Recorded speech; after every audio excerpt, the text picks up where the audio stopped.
বন্দ্যোপাধ্যায়কে এখনো ছাপিয়ে যেতে পারিনি। আমাকে বলুন, যখন কথাবার্তা বলবেন তখন পরিষ্কার, আপনারা কি পরিষ্কার আমি চোর, জোচ্চোর, ছেঁচোর, মিথ্যেবাদী তাদের সঙ্গে থেকে যাই, এটা হলে কি আপনারা খুব খুশি হতেন? আমি অন্ধকার ছেড়ে আলোয় বেরিয়ে আসতে চেয়েছি।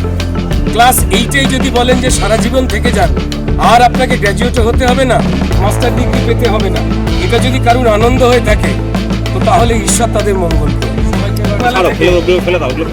হাওড়ার যে জায়গাটা আমাদের পবিত্রতার সবথেকে বড় আস্থার জায়গা ছিল, আমাদের প্রিয় শঙ্কর মঠ, সেই মঠে মহারাজজির আশীর্বাদ নেওয়া, এটি পূজা অর্পণ করা, সেই পবিত্র জায়গায় দাঁড়িয়ে রয়েছে। আমি এখান থেকে কোনো রাজনৈতিক কথা বলতে চাই না। আমার সঙ্গে এই মুহূর্তে আপনাদের ক্যামেরার পেছনে অগণিত আমাদের হাওড়ার শিবপুরের মানুষ দাঁড়িয়ে রয়েছে। যে অন্ধকার হাওড়ার এই প্রাচীন শহরে কিছু লোক নামিয়ে ফেলেছে, তারা কারা আমি আবার বলছি, পবিত্র জায়গা থেকে আমি কোনো রাজনৈতিক কথা বলবো না। আজকে কি মহারাজের কাছে কি আশীর্বাদ কি চাই? অন্ধকার মুক্তির আশীর্বাদ তিনি আমাদের দিয়েছেন।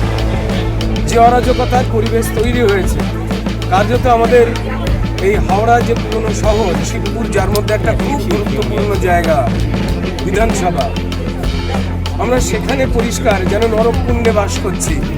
পুরো হাওড়া শহরটাকে যারা ডাস্টবিন বানিয়েছেন, যারা অন্ধকার বানিয়েছেন, যারা মানুষকে ড্রেন আর নর্দমার জলে ডুবিয়ে মারতে চাইছেন, রোগগ্রস্ত করতে চাইছেন, তারা আমাদের এই সমাজের অন্ধকার।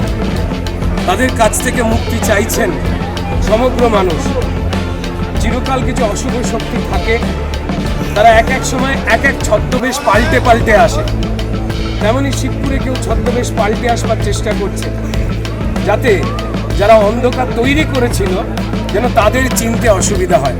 কিন্তু আমি নিজে বিশ্বাস করি, এই মাটির সন্তান হয়ে এই শঙ্কর মঠ, এই পাশেই কেদারনাথ স্কুল, যেখানে আমার পড়াশোনা করা বড় হওয়া, আমি এখানে যেমন কোনো ভোটার দেখতে পাই না। আমি দেখতে পাই তারা কেউ আমার বন্ধু পুরনো, কেউ দাদা, কেউ মাসি, কেউ পিসি। এখানে কেউ আমাকে অধিকাংশ জনই রুদ্রনীল ঘোষ বলে ডাকে, তারা আমাকে বাবাই বলে ডাকে।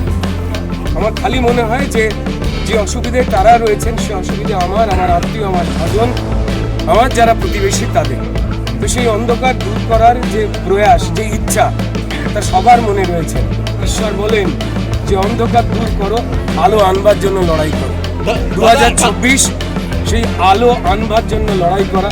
যারা অন্ধকার তৈরি করছেন তারা অনেক পরিশ্রম করেছেন, তাদের ক্লান্তিকে মেনে তাদের ছুটি নিয়ে অবসরে যাওয়ার পালা। এইটুকুই।